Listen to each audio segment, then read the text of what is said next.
obviously, we've been covering now for almost 2 weeks this particular post by President Trump in which he suggested that looters be shot. Mark Zuckerberg took the stance that that post should remain untouched. We've seen Facebook employees, Facebook former employees not happy with this. And now the vice president himself. What's your take?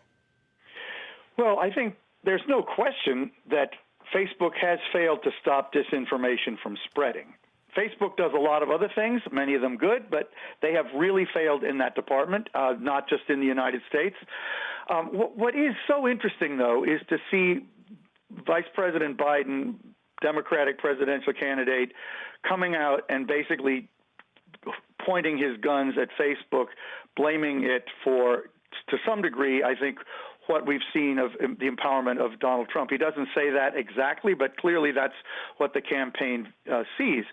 And Facebook is really vulnerable to this because it really, even though, as you pointed out earlier, President Trump has been critical of social media. In reality, Facebook has done literally nothing that he could complain about. They have tended to really favor his messaging over any other messaging and really bent over backwards to enable him to do whatever he wants. And the most notable thing about what Facebook's doing right now is that it has an explicit policy that in advertising, politicians are allowed to lie. That is an extremely controversial policy for which there is almost no support except on the right. Right. And in this open letter, Biden calling on Facebook to promote real news, not Facebook, fake news, remove viral misinformation. He had a few tweets rolling this out saying, folks, we saw in 2016 what can happen when social media platforms are left unchecked and allow disinformation to run rampant. It puts the very integrity of our elections at risk. We simply cannot let it happen again in 2020. Facebook, meantime, responding, saying, just as they have done with broadcast networks where the U.S. government prohibits rejecting politicians' campaign ads, the people's elected representatives should set the rules, and we will follow them. There is an election coming in November, and we will protect political speech even when we strongly disagree with it. What do you make of Facebook's argument here? I think it's disingenuous because, of course we need better rules, and they're right about that. We need legislation in the United States and elsewhere that very clearly establishes what should and should not be allowed on these platforms. However, Facebook already makes tremendous number of subjective judgments about what kind of speech should be permitted, and they have explicitly excluded paid political speech from those rules. And that's a choice they made. It has nothing to do with the law. That's a statement. It's one of those statements you make just because it sounds good, because you don't really want to engage with the critique that's coming publicly, in this case from Vice President Biden.